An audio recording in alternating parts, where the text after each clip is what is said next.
Aujourd'hui, je vais vous présenter en fait notre projet d'application de santé mobile qui s'est déroulé en fait en collaboration avec la Polytechnique de Montréal, Ivado et bien sûr Medocloc, qui était notre partenaire industriel.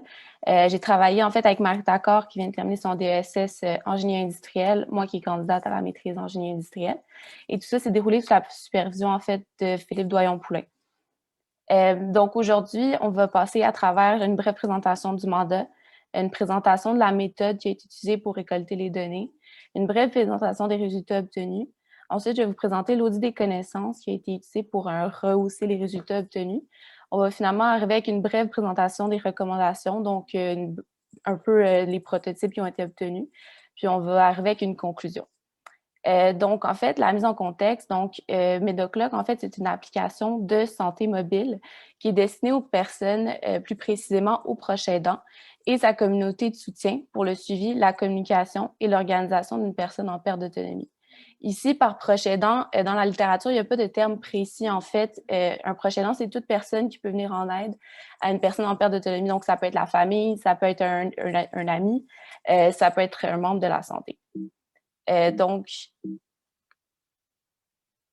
Notre mandat, c'était en fait d'évaluer l'utilisabilité de l'application Medocloc au travers d'un entretien d'1 heure, et c'est auprès de 10 proches aidants et d'au moins 2 experts. Ensuite, il y a une évaluation puis une présentation d'un personnel qui était représentatif de l'échantillon qu'on est venu étudier. Ensuite, on a émis des recommandations, puis on a réalisé un prototype à partir de l'application Figma, donc qui nous permettait vraiment de faire une communication directe avec l'équipe de programmation. Donc, au niveau de la méthode, on a fait un recrutement de type non probabiliste, à savoir une méthode boule de neige, parce qu'au début, en fait, on a eu des problèmes avec le recrutement. Donc, c'était une méthode qui était rapide, efficace. Puis ça nous a permis d'aller récolter 9 participants qui étaient tous des proches aidants. Par la suite, on est venu faire un pré-entretien. Donc, ce qu'on est venu faire, c'est qu'on a envoyé un courriel informatif qui permettait vraiment d'encadrer le participant. Donc, il y avait des vidéos explicatives sur comment partager justement sur Zoom. Il y avait un formulaire de consentement. Il y avait des explications. Donc, on voulait vraiment que le participant se sente à l'aise dans toute l'étude. Par la suite, on est venu faire l'entretien. Étant donné la pandémie actuelle, on a fait l'entretien sur Zoom. Ça s'est déroulé en 2 parties. Donc, la première partie, on s'est présenté brièvement, on essayait de mettre le participant à l'aise, on lui demandait un peu de questions sur sa réalité de proche aidant. Et pendant la seconde partie, ce qu'on est venu faire, c'est qu'on a présenté l'application mobile sans donner trop d'explications, puis on a demandé à l'utilisateur de réaliser plusieurs tâches, puis le tout était enregistré, évidemment avec le consentement des participants. Et finalement, on est venu faire une analyse. Donc, on est venu la faire en 3 parties. La première partie, on est venu définir vraiment les outils qui nous ont permis d'évaluer un peu les données récoltées. Ensuite, on est venu entrer l'ensemble des données, puis on est venu classifier avec des méthodes par affinité. Puis, finalement, on a fait un audit des connaissances pour venir rehausser parce qu'évidemment, on avait certaines limitations au niveau de la représentativité échantillon, du nombre de participants. Donc, vraiment, l'audit des connaissances nous a permis de venir pousser notre recherche encore plus loin. Donc, au niveau des résultats obtenus, ce qu'on est venu faire, donc, pour chaque tâche réalisée, on en a réalisé 9 au total. Si on prend l'exemple de, par exemple, créer un compte aidant, donc à la gauche, vous voyez en fait un peu un aperçu de l'application qu'on est venu tester. On est venu évaluer le temps requis, si la personne a complété la tâche ou non, la compréhension générale, l'effort cognitif.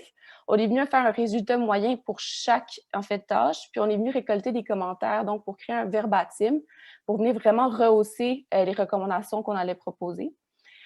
Puis, au final, à partir de ça, on est vraiment venu identifier 3 problèmes principaux. Le premier problème, en fait, c'est qu'on a constaté que l'application ne respectait pas certains critères ergonomiques, entre autres le guidage, tout ce qui était vraiment au niveau de l'architecture, comment la personne naviguait, au niveau de la charge de travail. Donc, parfois, pour certaines tâches qui étaient simples, ça devenait vraiment complexe pour l'usager. Puis, au niveau de tout ce qui était l'utilisation de graphismes, au niveau de la signifiance des codes et de la dénomination, c'était pas toujours évident.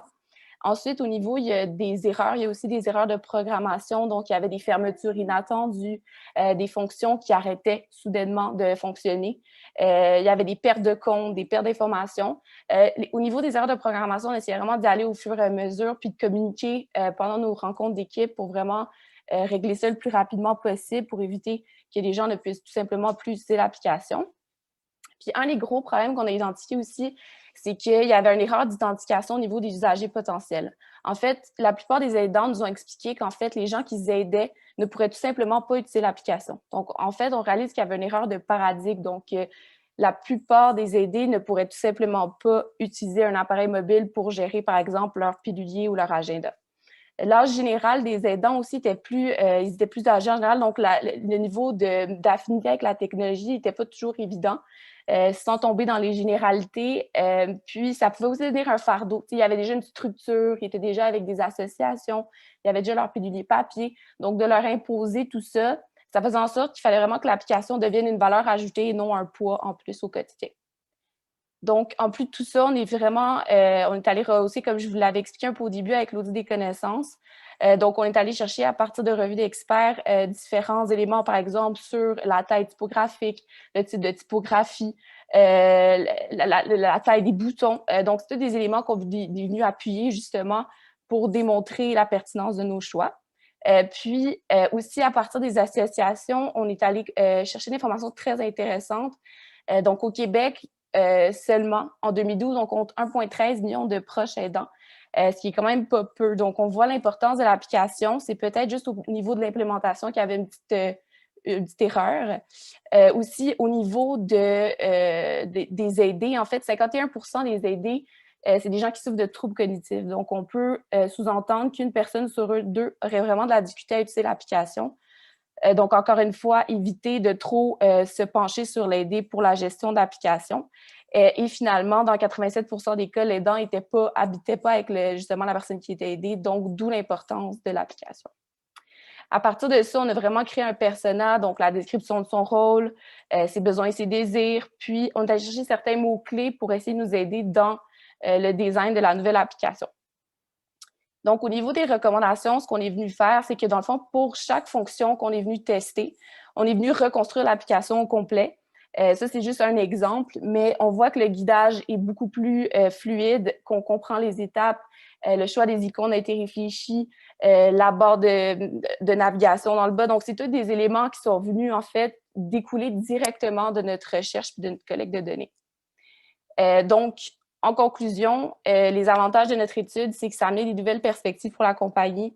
Donc, ils n'étaient pas cloîtrés sur leur idée initiale. Donc, on leur a vraiment montré c'était quoi la réalité tangible des aidés puis des aidants, puis comment l'application devrait s'inscrire au quotidien.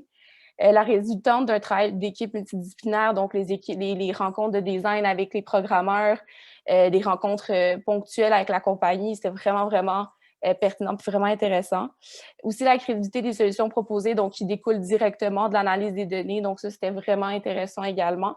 Puis, on a aussi offert un produit qui était plus adapté aux besoins tangibles des proches aidants.